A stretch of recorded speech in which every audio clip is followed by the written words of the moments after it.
my calculations are correct, when this baby hits 88 miles per hour, you're gonna see some serious shit.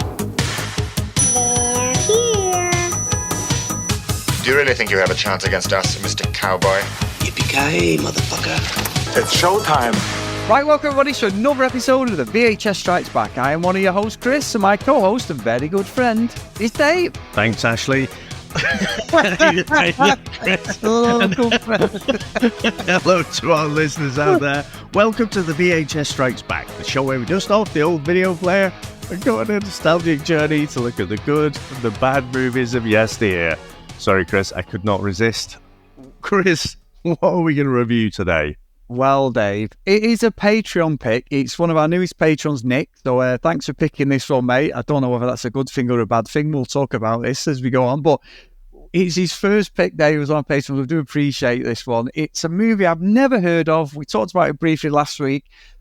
It's a BMX coming-of-age movie, Dave, which... yeah, it did come of age. A lot of the cast came of age, definitely. We're going to talk about that. But this is from 1986, Dave. It stars Bill Allen, Laurie Loughlin, Talia Shire from Rocky, and Richard Walston. This one is called Rad. So, also known as Hell Track, also known as something like Balls Deep somewhere else, Dave, in the world. But had you, I know we talked about it last week, had you heard of this, or did anything reminisce when you watched the trailer that you may have come across this one? So absolutely have never seen this, never heard of it, did not know of its existence. Had I known about this, Chris, though, in 1986, 87, 88, or whatever, I'd have fucking watched this on a loop, I reckon. I'd have absolutely loved this. And we were laughing last week about, I had that budgie, when I was a kid and thought it was really cool. And I look back and it's like, fucking something out of Victorian times or something, and just looks utterly ridiculous. But I'm sure you said you had a rally burner. I did, yes. And I was looking up, and that is what I had as well. So after the budgie, I graduated to the BMX rally burner. Again, in my memory, I'm looking at pictures now. It's like blue and yellow. I don't remember the yellow bits. I think the yellow bits in the picture here are kind of, in my memory, they were white. But yeah, I remember trying to do all the tricks, and that was when I mastered the wheelie and stuff. It used to piss me off though, because when you'd see them doing the BMX tricks and stuff on TV, where they've got the back wheel up, and then they're just sort of spinning round on the front wheel. But I don't know, you could never get it to work because it would never spin round 360 degrees. It would always stop. But yeah, I used to absolutely love the BMX. Seem to remember, though, probably getting towards 90, moving more towards a racer. I don't know if that was a fashion thing or, everyone seemed to have racers when I was a bit older. But yeah, I just loved all the whole BMX culture. And this movie, Chris, was sort of made for us at our age group, wasn't it? It was just huge at the time. And obviously they're trying to capitalize on that. Bit of a different experience watching it many years later, and I'm sure we'll get into that. But yeah, I love the whole BMX culture and everything around this time. And yeah, it brings back a lot of nostalgia, even though I don't have nostalgia for the movie, just nostalgia for the time. And you've got the kids going around riding their bikes and stuff, and you'll just never get that time back, will you? Kids don't do that anymore. They might have bikes, but it's all very controlled. And whereas Crew in particular, he sort of lived on his bike, didn't he, in this movie? But how about yourself, Chris? Yeah, we'll talk about that, Dave. Yeah. No, I'm with you. I think if I'd have watched this, I believe, Dave, in Argentina, he's billed as the sequel to BMX Bandits. I'm not sure about that. Really? But, no, yeah, apparently so, only in Argentina. But I'm with you. I think if I'd have seen this around 87, 88, I would have been into this. I was into my BMX bikes, my skateboarding, all that stuff that had come over from America, really, wasn't it? All the movies and everything. Honestly, I would have been all over this. BMX Bandits, I think said when we reviewed it, watched it on a loop. I love that movie. And then And coincidentally, Dave, for some reason, it's one of our most listened to episodes, which is brilliant. Yeah. It is for some reason. No one else has done it. Yeah, exactly. Well, no one's probably done Rad Dave, to be fair. So I'm quite interested to see how this one goes.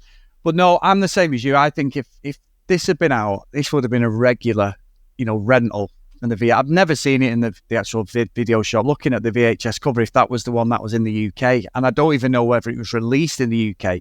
It must have been maybe for Nick to get, to see it, or it's been on TV at some point. But yeah, what an interesting time this. However, I also think that it wouldn't have, I still look back at that age and think, I don't think I would have loved this as much as BMX Bandits. But you said, Dave, as well, and I said this last week about my friend Andrew Parker, who, a year younger than me, loaded. His dad was buying him everything. He was the one who had the Mongoose bike, which obviously Mongoose had featured in this, that had the fucking brakes inside the handlebars. So he could do the proper spins. He had the on it, he could do all, whereas with my rally burner, Dave, if I did one of them, I'd end up fucking kneecapped and probably on the floor because the fucking bike got stuck on the brother, broke me brakes or something like that. So he wouldn't have sat with me, not everyone, but I used to be fuming with him. He used to be like, you bell end. You fucking had that bike. It was so, he never used to let us ride it either, the tosser. But anyway, so Mongoose has always stuck with me. I said last week, it was like a lime green or something like that colour bike. It was just so, it was on such a different level. He must have got it imported from somewhere. It was just such a lovely bike. And we just had our cheapo bikes, I was like, But when you look back, Dave, I mean, at least it wasn't the old granny bike that you had, Dave. At least I was looking at BMX or something. But I'm saying that we never had anything. I'm taking a bit because I think I said to you, my first bike was a fucking post bike, and then I think it was my nan's bike that had a little bell on it, Dave. Like the old women's bike, the blue one. we never had any money ourselves. It was my nan and gran that got us these BMXs when I was like 10, 11. So it would have been around the time this probably hit UK video shops. This around 88, I think we got me and Adam, and I said last week my brother got a go-kart, Nathan, and we used to love that bell. And the bikes used to be, he was dead soft, Nathan, though, so our Adam used to nick it on the bell end, so we'd have like proper punch-ups on who was going to go in the go-kart. But no, BMX and things like that, this was all my bag. 100% would have loved this as a kid. But yeah, just interesting, never hearing about it, not understanding it. I mean, Tally Shire's in it, Dave. I think probably she'd just done Rocky 4. I think her career took a nosedive, and so they got her back in Rocky 5. I don't think she's done much after Rocky 5, but yeah, what a pick. What a really, really interesting pick. And you're right, it is pure 80s wheelhouse, this. This is like all of us listening. This should be like, and a lot of people have probably watched it, but considering you've never heard of it, Dave, you're usually pretty good with these sort of things. I had not a fucking chance I would have come across this one. Yeah, definitely. Well, Chris, should we get into our trailer? Let's go. They say this guy Bartaylor's gonna walk hell track. I don't know. It's gonna take a radical miracle to beat this guy. And we're here for the biggest and most important bicycle motocross event ever held, Hell Track. You're gonna do it? You're gonna try to qualify? I don't want to hear any more about it.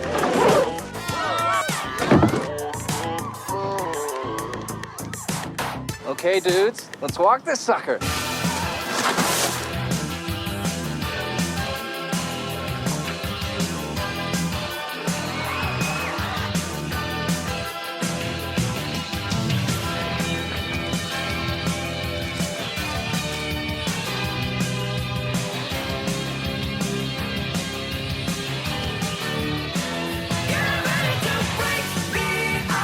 Jones will give local fans something to cheer about.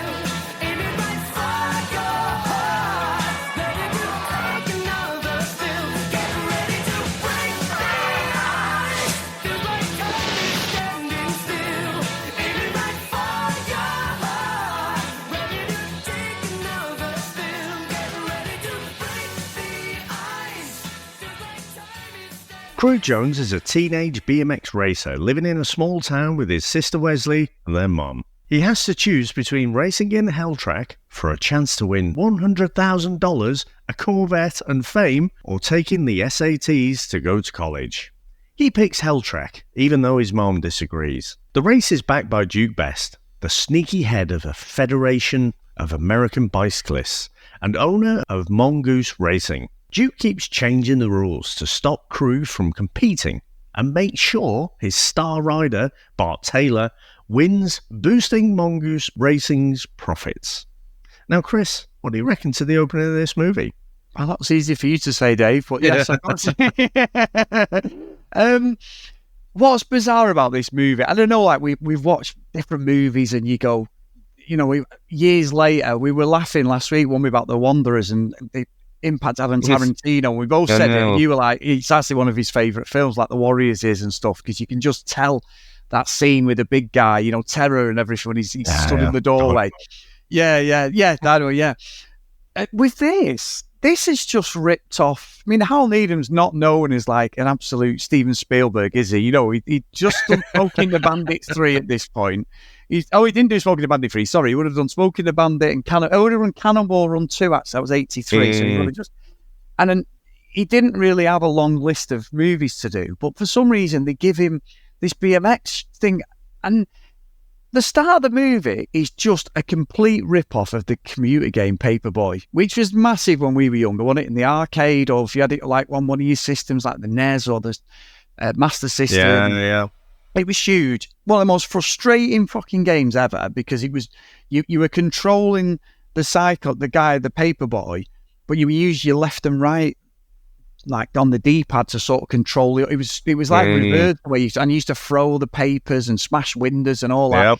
It used to piss me off, Dave. After a couple of sections of it, I never completed it.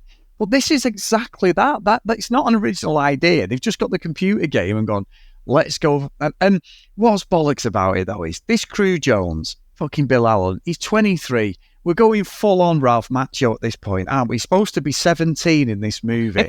He looks about 40, even with that fucking haircut, even with the Christian Bale flat haircut that they've given him. Batman Begins. And this whole sequence at the start when he's delivering the papers to everyone is fucking nonsense, isn't it? He's going through shops, people are not starting the day. He goes through a college football pitch at 7 o'clock in the morning, Dave. There's about 300 people there. Have you ever known 300 people be so happy at 7 in the morning? And he's cycling through with his paper and all this, and then he's timing himself.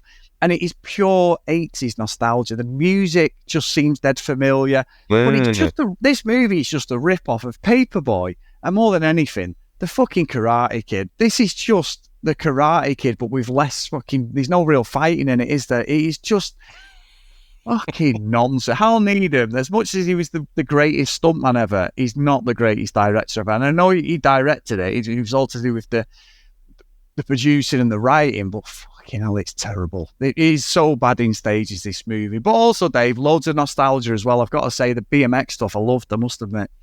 Yeah, I mean, at the very start, I mean, it goes on for ages with just BMX tricks. I mean, the sequence before he does his paper round, it's just like people bouncing up, doing like little BMX tricks and stuff. And I'm thinking, this is fine. And, if it was on Grandstand on a Saturday, I'd have watched it. But, it's a movie, mate. It costs quite a lot of money. I don't know if we need to see this.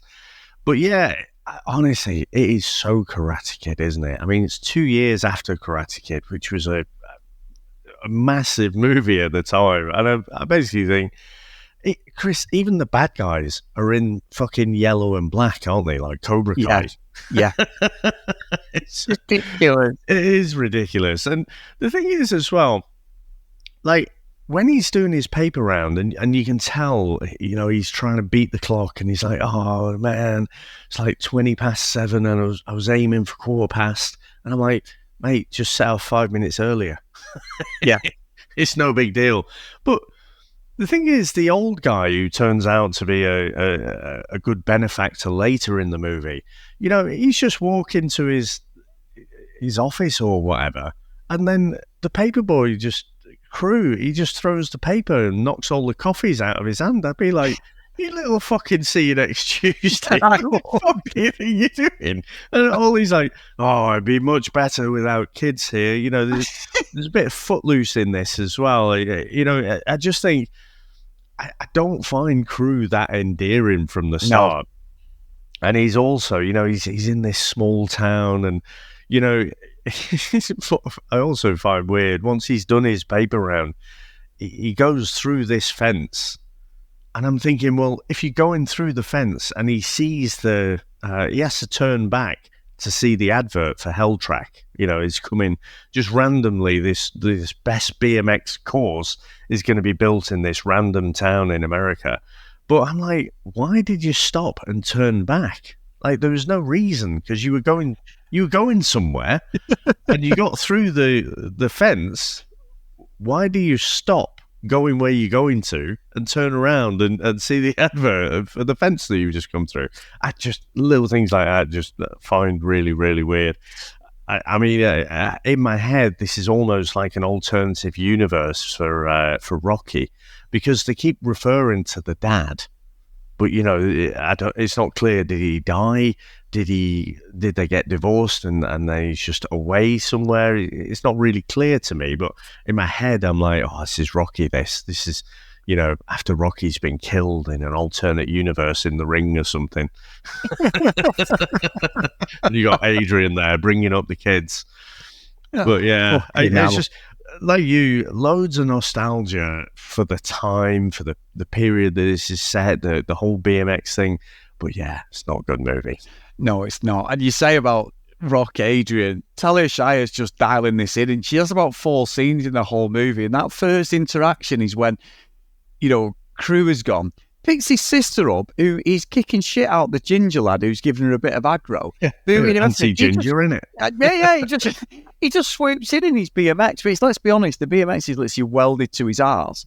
The BMX through the whole movie, the BMX, he comes in, she's levering him. So the teacher should be like, at this point, you're in detention, or I need to speak to your mum. He just picks up and goes, see you later. See you, no problem. And just drives off with her on his back. And you can clearly see that Bill Allen is struggling to ride this BMX, Dave. Whenever there's a scene, he's got to get speed up. Because obviously a lot of the stunts, the only stunt he did in the whole movie is that one you just mentioned, when he comes through that fence and looks behind as if to say, I'll get you next time, Hell Track. Like that. That's the only scene that's not, like, it's actually him. All the other stunts, no, they're not him, the proper riders. Because I did think, with him having such an old face, because you can see that with that other guy, the one who he's going up against, he's actually an Olympic gymnast, isn't he? Johnny Lawrence. No, his name, Dave. Let's have a look at it. What's his name? Bart. He's Bart Lawrence, Dave. He's the B-movie version of Johnny Lawrence. But they all look older, so you can see they're not 16, 17. But Bill Allen looks, I know he's 23, but I thought he was a rider. I thought they've always have, I don't know what it is, but whenever you get these movies, like where we did Jim Carter, and whenever you get these random movies where professional people have to be in it as parts, they always look different, don't they? They always have a look of like an athlete. They always look more chiseled. So that Bill Allen, I'm thinking, is he like a top rider? But then as the movie's going on and watching the body doubles, I'm going, no, he's fucking shit. But Talia Shire's whole thing about and then he goes like, she goes, you need to do your SATs and all this, and then he looks at the camera like it's on TV. He goes, I bet my dad would agree with me or something. Yeah. And I'm like, oh, this is fucking shit. And then they end up on like some wood refinery, don't they? There's all these trees being chopped down, there's wood everywhere. And then the cop comes on his fucking Harley Davidson and they whistle him. And he chases him in one of the worst fucking chase scenes. But it's all, but he really likes him. And there's a few scenes there where the stuntman nearly comes off that bike, because that bike's not designed for off-road. They should have had a scrambler. No. He does a bit where it fucking jumps, and I'm thinking they've had to keep that in for continuity, but he looks like he's about to fall. And that whole scene, you can see Bill Allen just cannot cycle to save his life. He's on top of that wood, and it is him. And every time he's trying to get speed up, I think the guy on the motorbike was pushing it by foot. He was using it like the old scooters, because he couldn't ride that bike at all. He just looked so ridiculous. And the whole idea of him and his little team coming together for this like Hell Track thing. And again, Dave, within 15 minutes, we are into the main part of the movie, aren't we? There's no build-up, like you said, about his dad. We could have done with a little bit of dialogue about his dad's died and the usual story, or whatever. Daniel LaRusso about his dad, at least had a bit of dialogue, why they were moving to LA and stuff. It was just so bizarre. There was so much missed out of this movie. I don't think it would have made a difference, but there was just so many bits of context. But also, Dave, I've got to be honest, when the Hell Track people come in, it does go a little bit fucking Jimmy Savile for me, Dave. I've got to say, there's a lot of fucking grooming going on here. I'm not the whole team that come in, you know, with that bar and everything, and you've got them weird twins who are obviously, you know, threesomes at all points and stuff, and all these women who look about 30, and it's like, this is fucking weird. And they come into town, don't they? Like it's the pageant and everything, and they've got the Corvette on the back of the thing. It's fucking weird. It's like, this is worse than the Seattle Dojo's being taken over by the Russian mafia, isn't it? It's like, where's the money in this? There's no money in this at all. That's what I was struggling with. I did think about No Retreat, No Surrender as well. So I was like, do BMX like racers in America in 1986, do they carry that much clout that they are just fucking celebrities and you have to cordon off like they're the fucking president or something? You have to cordon off the whole road because they can't just ride into the town normally. And again, there's so much about this that is just wonderfully, it's almost like Biker Grove or something like that level, isn't it? Or Jossie's Giants, you know, an after school special where, you know, when the road is cordoned off, and like you say about the twins and those women, I'm sure those women are kind of ladies of the night, because there's no real reason. They don't have anything to be there for. They're just kind of fame clingers on, but I don't know. It was just, there was something professional about them, Chris. But the woman, because you get this sort of turnaround. I mean, Drew, I can imagine, you know, if I was in this town, I said Drew, sorry, Crew. Yeah, Crew. I just think he'd be an annoying little shit. And some of them, like even the cop, it's like, if you're chasing him to like give him a scolding or whatever, but he's just, you know, he gets away and he's just like, oh, you know, I'll get you next time, you cheeky little scamp. You know, he's not really like hating on him or anything. And there's the woman when the BMX crowd are all coming through and the road's cordoned off and stuff. And she's just like, oh, I need to get somewhere. Oh, this is so un-American. Yeah. And I'm like, what's un-American about it? What would the opposite be? You know? And he goes, I'll help you. And she's like, oh, what a nice boy. But all he does is he just moves the fucking the barrier. And I'm like, well, she could have done that. Or fucking anyone could have done that. It's like he's this fucking legend because he moved the barrier a bit. It was fucking bizarre. But the other thing is, like Bart, who weirdly his real name is Bart Connor, playing Bart Taylor. I mean, William Zabka playing Johnny Lawrence is a good-looking kid, isn't he? He's a good-looking bloke, you know, and he's sort of got it all. He's got the girl and everything. He's sort of the local high school bully. Old Bart Taylor there, he is not a good-looking chap, you know, and he's supposed to be this blonde-haired, blue-eyed, fucking Hitler Youth lookalike that we all seem to worship in the 80s.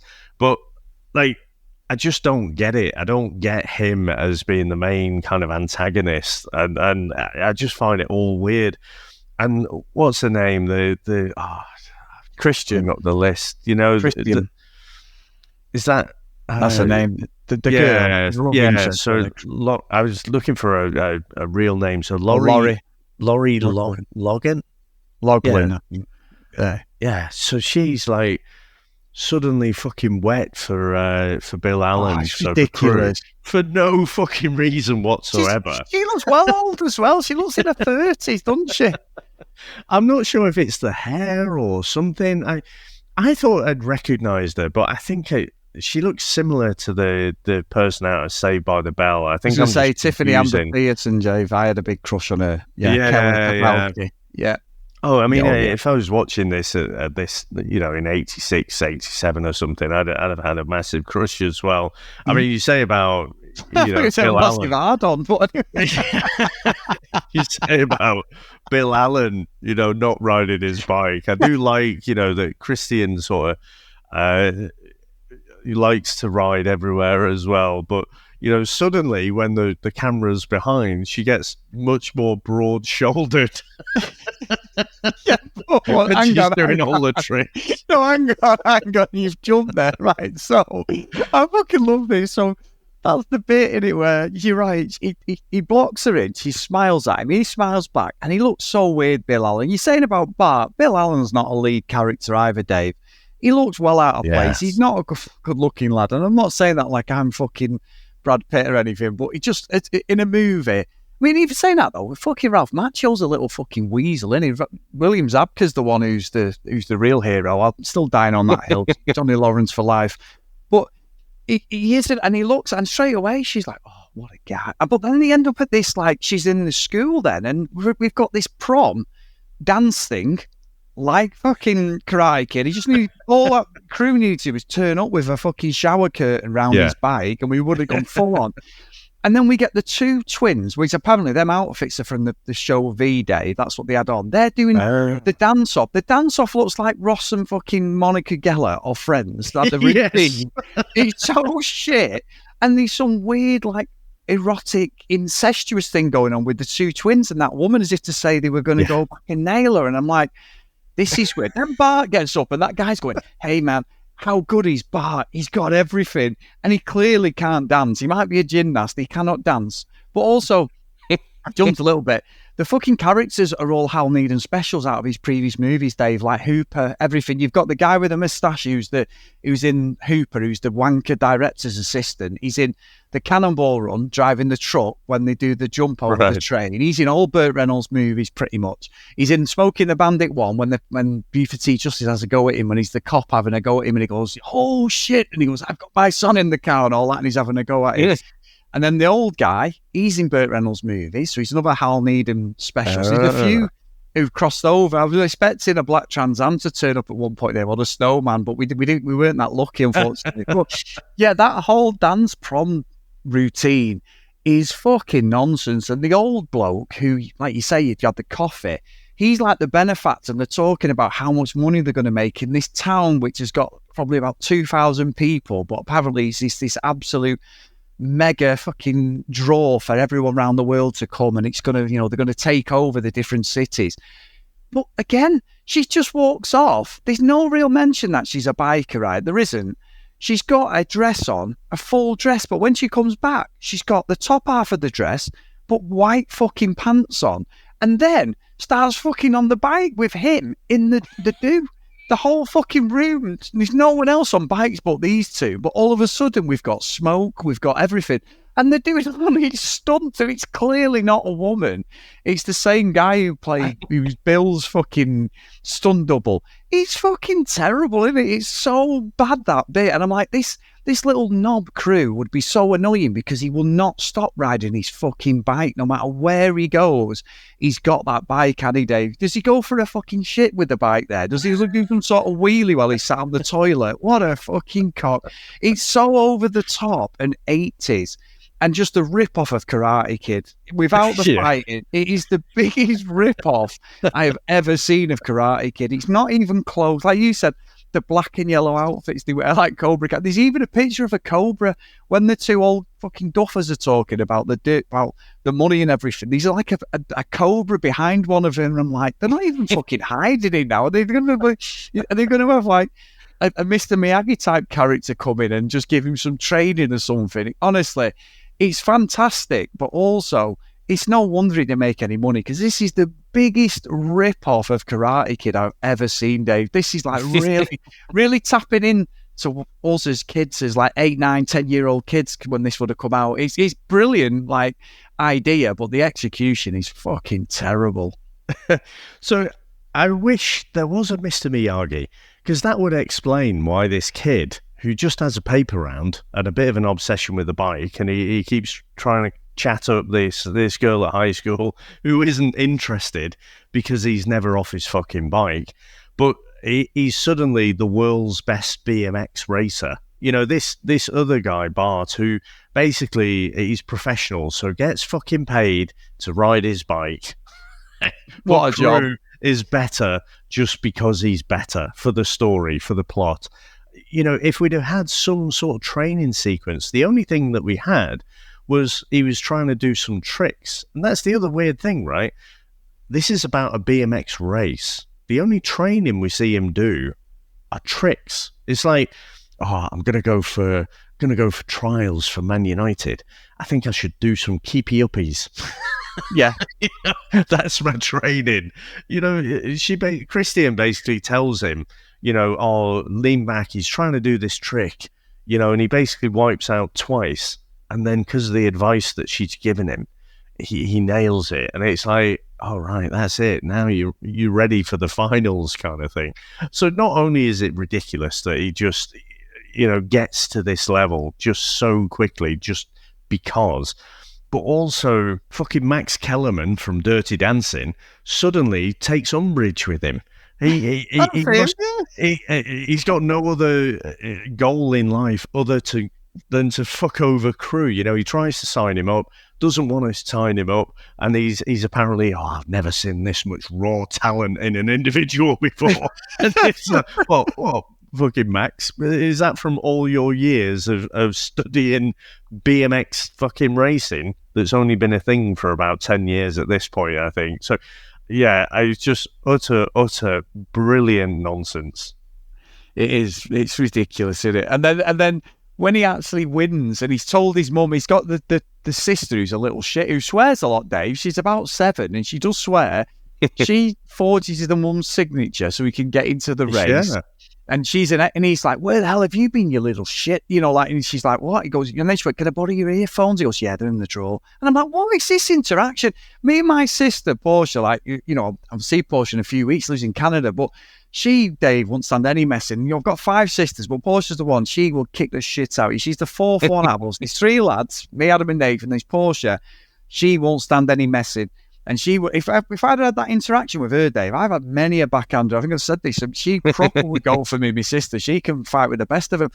And it's a weird interaction. I'm like, that. It's just so unrealistic that you would have that decision. There'd be some sort of pinching or whacking or something, and it's usually her whacking me. I wouldn't say it was the way around. But I don't know. I just couldn't take to it. But however, Crew does the business, doesn't it? He gets the 10 grand and then he gets bought off because they're like, oh, sorry, because they know the old blokes tried to fucking buy him off and said, I'll take you around the country. If you lose, I'll pay you and all this stuff and we'll go around and make loads of money. And he's like, you don't know what I'm about. And then that's it. Then he says, well, you need 50 grand to get into the race. You need a 50 grand sponsorship. And I'm not joking, Dave.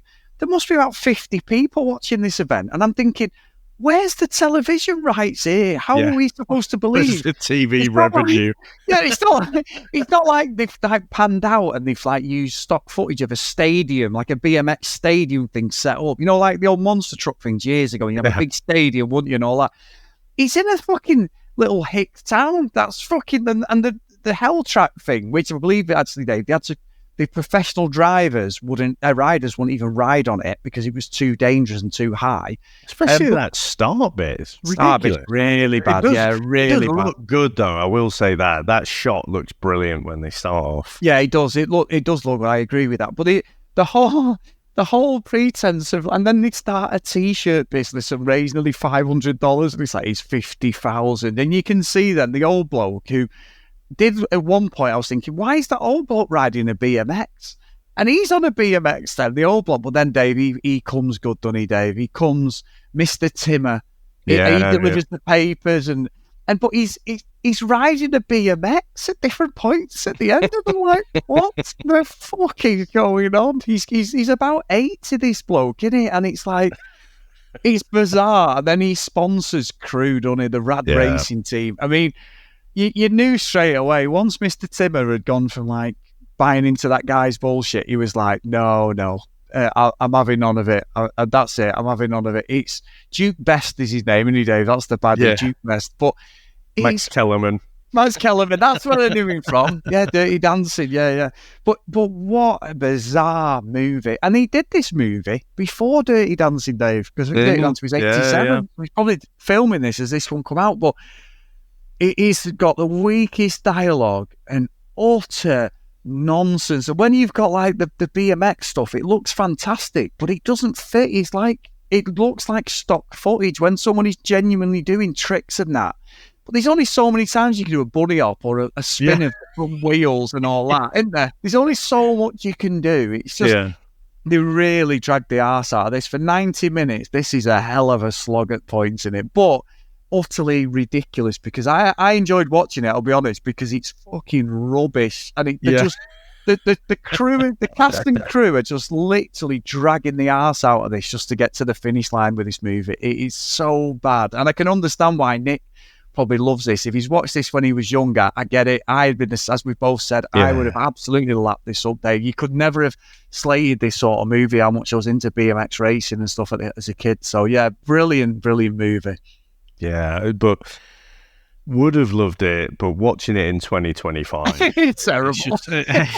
It's pretty terrible. And even like the money that's thrown around, because Duke Best, it's only when he announces this track, and I guess you've got the equivalent of the local council, saying how good this is going to be, and they're like, oh, but what about the local kids? Oh yeah, we'll do a qualifier and pay him 10 grand. It's like, fuck it out. But then to win the whole thing's 100 grand. And you've got, old Adrian there, Tally Shire, playing his mum, like, oh, but what are your SATs? I'm not being funny, right? If there's a chance to win, a genuine chance to win 100 grand, fuck the SATs. You can take them in 6 months. Take them in 6 months, 100 fucking grand. Take your SATs, and what are you actually going to do? You're not going to walk into a job for 100 grand, are you? So I just found that the figures that they were throwing around just ridiculous, because how can he just say, oh yeah, local kids?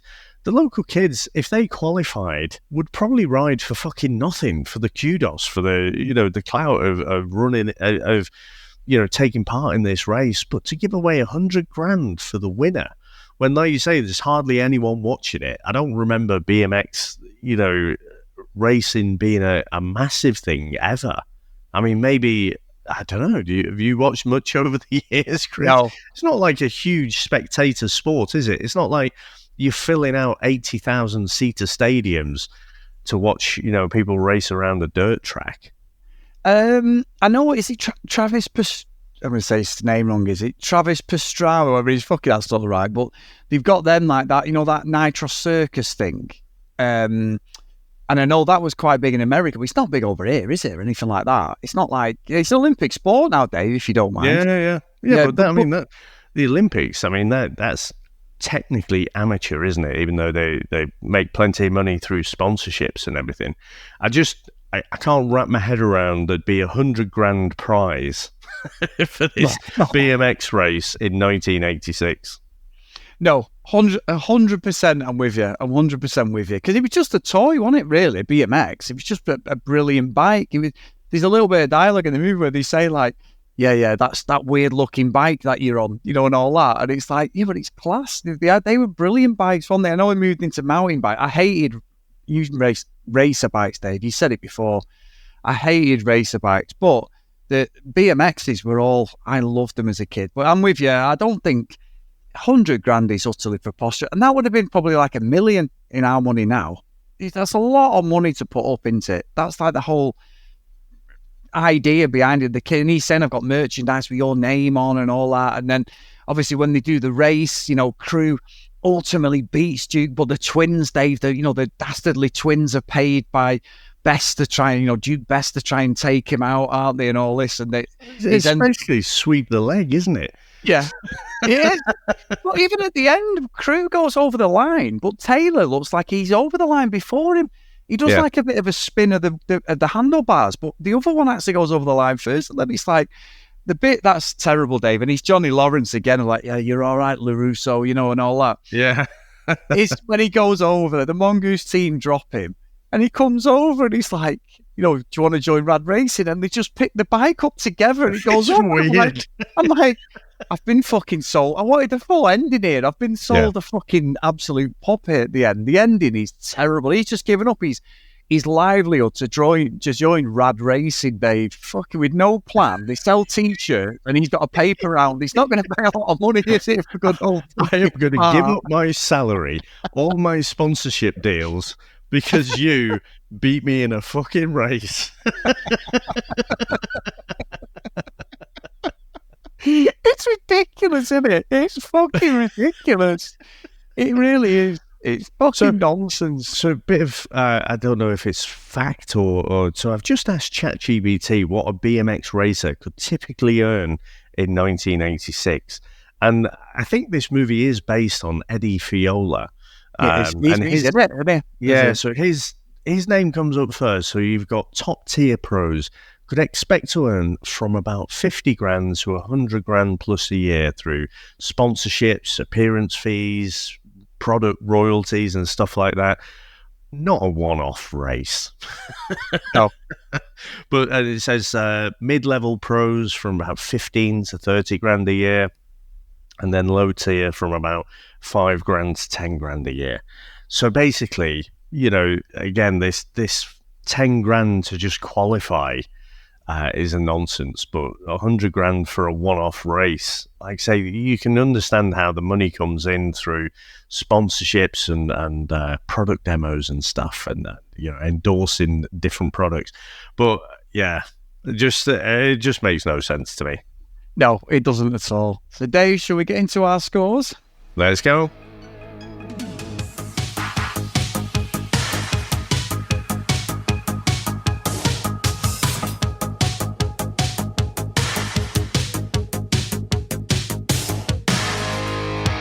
So big thank you, Nick, for picking this one, mate. Honestly, this is so much nostalgia, but also one of the biggest cash grab rip-off movies I've ever seen. How close this came out to Karate Kid. It's pure B-movie.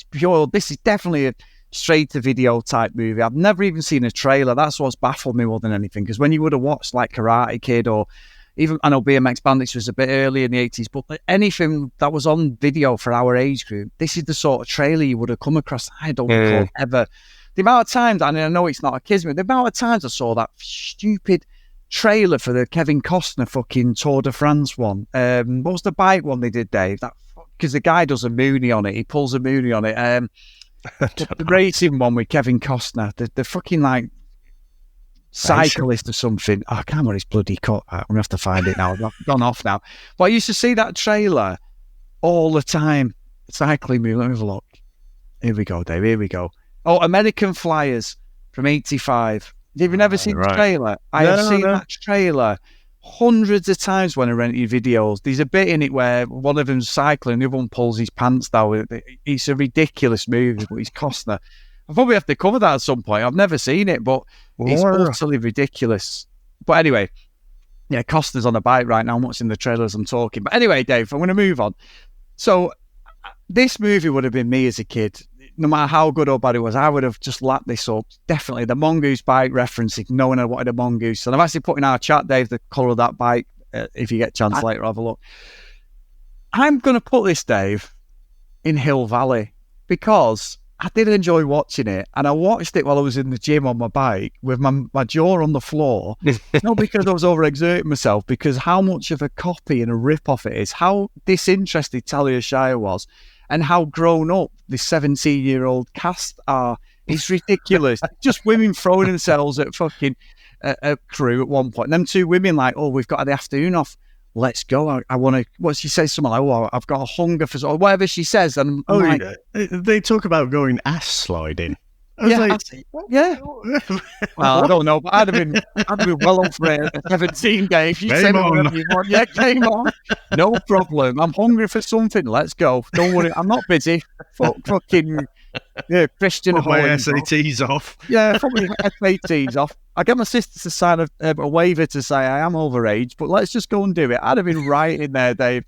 So yeah, it's a Hill Valley for me. I enjoyed it. It's so stupid and shit, but just so nostalgic. The music is it's just like what we've watched so many times when we were kids, and even when we've been covering stuff on the VHS, it just fit like a nice glove, Dave, shall I say? Not my wanking glove, but just a nice glove in a winter. The other glove. Yeah, the other glove, the left-handed, the pins and needles glove. But no, I did enjoy it. I did enjoy it more than I thought, even though it's utterly terrible. So, what about yourself, Dave? I'm with you. It's definitely it hits the nostalgia strings or whatever. It is a terrible movie though, and I can't get past that. I'm going to rate it a little bit lower than you. I'm going to put it in Elm Street. I do think the music is amazing. Straight off the bat, I'm pretty sure they just couldn't get the rights for You're the Best from Karate Kid. They're trying to make it a little bit less obvious. It's a rip off. But yeah, you're saying about the movie as well, or the amount of money. So apparently had a budget of about $3 million, made $2 million at the box office.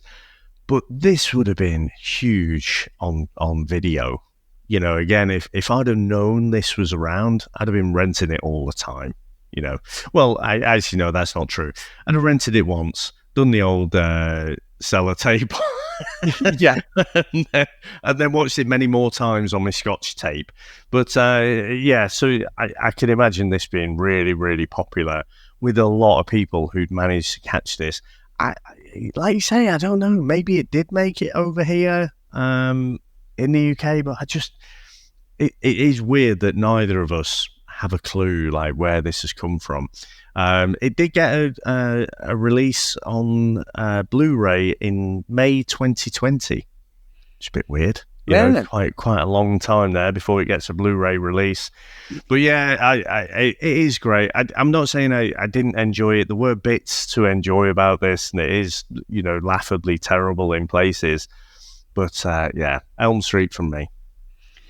Fair enough, Dave. And again, thanks, Nick, for that. And Dave, next week is a Patreon pick. And this is our good friend Lee, the magician, Dave. Yep. He has got a movie that I've never really seen, and I was always a bit scared of as a kid, Dave. So we're going back to 1971. This is one of the all-time classic movies, Dave, but this one is Escape from Planet of the Apes. So let's get into the trailer. This is Dr. Zero, her loving husband Cornelius, and little Milo. The most dangerous to man is little Milo. Why? The time Because I remember these being on TV as a kid, right all the time. How did they get all the time. What is their reception? Welcome, gentlemen, to the United Escape from the Planet of the Apes. Oh my God. Their adventures are completely fresh. Fucking hell. Because there were so many of them. I'd have to go back and look how many there were, but this is obviously not the first one. And imprisoned. We'll pick the female first. I don't think I've seen this one. I think I'm just thinking I think you're right. Because obviously they're on Our Earth, but yeah, I remember all the Charlton Heston, get your hands off me, you damn dirty ape. Yeah, this looks like the TV version. This is definitely... This is like the Incredible Hulk sort of job, isn't it? Unless we communicate. Brilliant.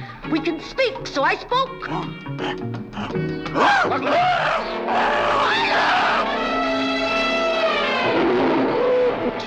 President. The president convenes a special board of inquiry. Have you a name? Zero. Does the other one talk? Only when she lets me. Fucking hell. Oh my. This is Trial of the Incredible Hulk. Yeah, it is, isn't it? It's all going to turn up. Oh my God. Address, please. The zoo. This is going to be fucking terrible. Yeah, it is. What is it? Well, it's sort of like grape juice plus. How is that? Oh no. Very wet. It's certainly the most incredible story this reporter has ever covered. Oh my And you God. share the impact of every incredible moment. Must have been the shock. Shock my foot. I tell you what, I don't know about the movie. The trailer's fucking long, Advisor wants them Yeah, murdered, no. or Can else tell the this human is going to race be a cannot struggle. survive. Can we just review the trailer, Dave? Yeah. The escape. The birth of an infant who could threaten man's very existence. That fucking poor little chimpanzee's I going, know. look at these weirdos cosplaying as my parents. Yeah. Out of the list. The relentless chase. Oh my God. Richard Ricardo Montalban, Dave. Oh, The yeah, stunning come climax. on. I don't think I've seen him in the trailer, though. No, I think he might be one of the 8.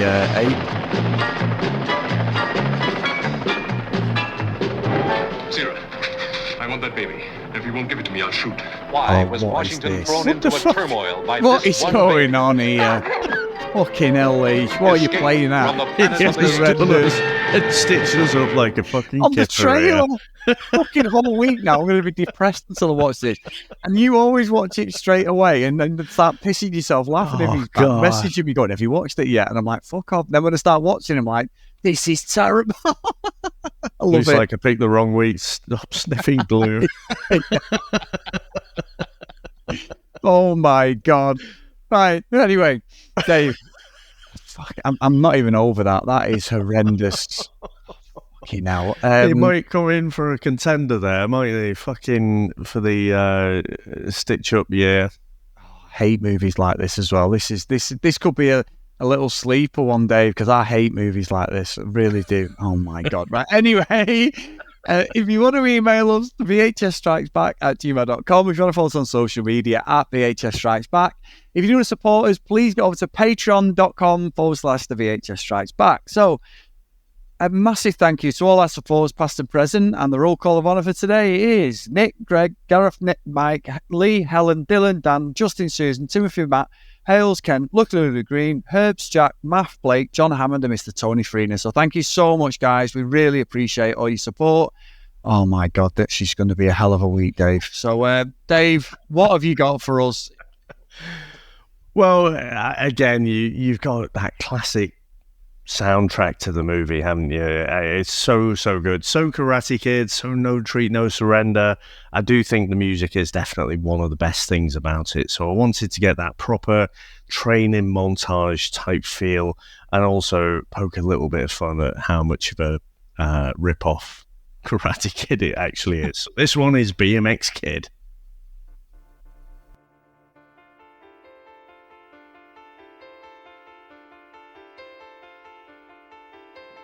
Opening shot of the movie. I can hear it. Fucking bunny hops galore. Just hear it, can't you?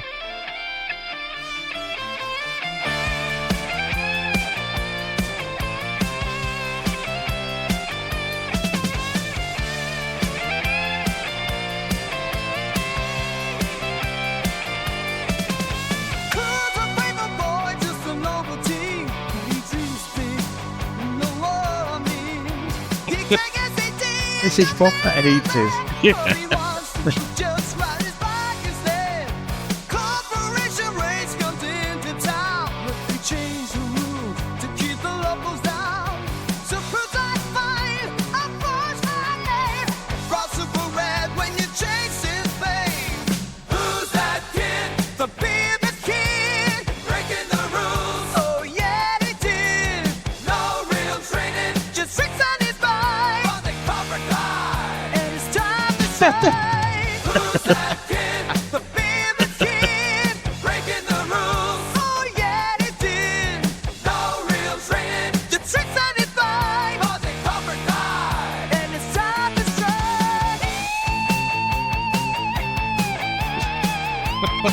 Oh, I love it. Guitar Day. Eddie Van Halen. Yeah.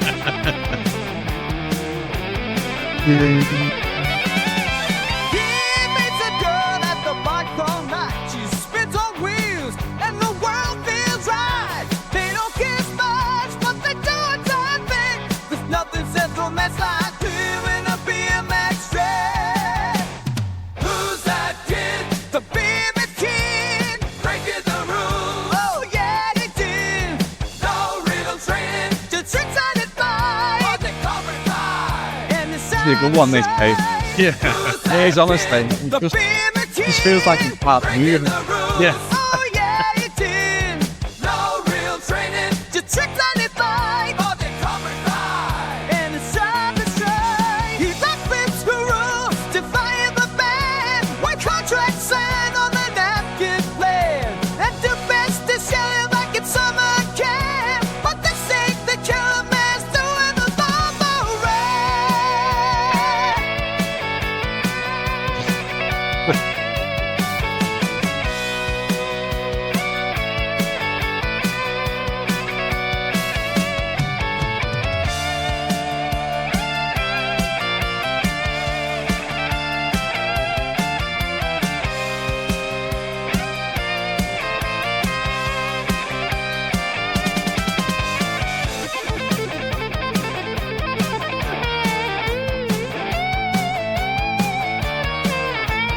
proper Van Halen. It is proper Eddie, this one, Dave. This is a good tune, this.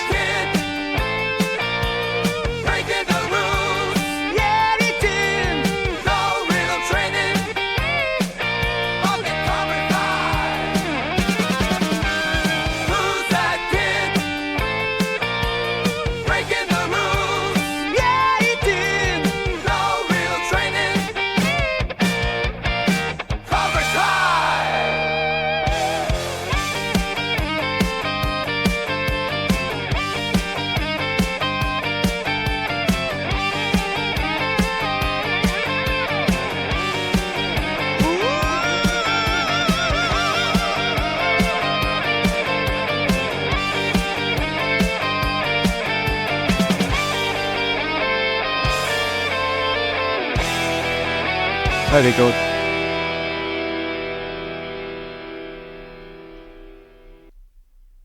So there you go, Chris. A proper training montage for a sport movie type film. But Chris, amazing stuff. I really appreciate us going through this. Thanks very much, Nick, for choosing this one. I'm glad I've actually watched it and it brought back so many BMX memories. But Chris, what are you going to take us out with today? Well, Dave, obviously there's some, award-winning acting and dialogue in this movie, but the one line, and you sort of stole my thunder, I had it in my back pocket because I knew you were going to ask me, was the understanding what Drew says, Dave, as you said, God, what I wouldn't give to go arse sliding with you right now. Now, all I kept thinking was the next line should have been, bring wipes. But there you go, Dave. That's all I've got today. Great picnic, and thank you so much for that, mate. I really enjoyed this one. Thank you, sir. Thanks to all our listeners. Thanks to all our supporters, and we'll speak to you next time. Bye. That's it, man. Game over, man. It's game over. What the fuck are we gonna do now? What are we gonna do? Maybe we could build a fire, sing a couple of songs, huh? Why don't we try that? We better get back, because it'll be dark soon, and they mostly come at night. Mostly. I'll be back. That's not. We came, we saw, we kicked its ass. Wax on, wax off. Get to the chopper! One ring to go. All right. Ding, ding. Bust you up. Go for it. Well, here we go. Ain't so bad. Ain't so bad. Ain't so bad. Come on. Ain't so bad. Ain't nothing. Come on. You must be crazy or something. I'm crazy. You just a stupid fool. Maybe you crazy. I ain't breathing heavy. He's a fool. He's stupid. I seen you in 6 months.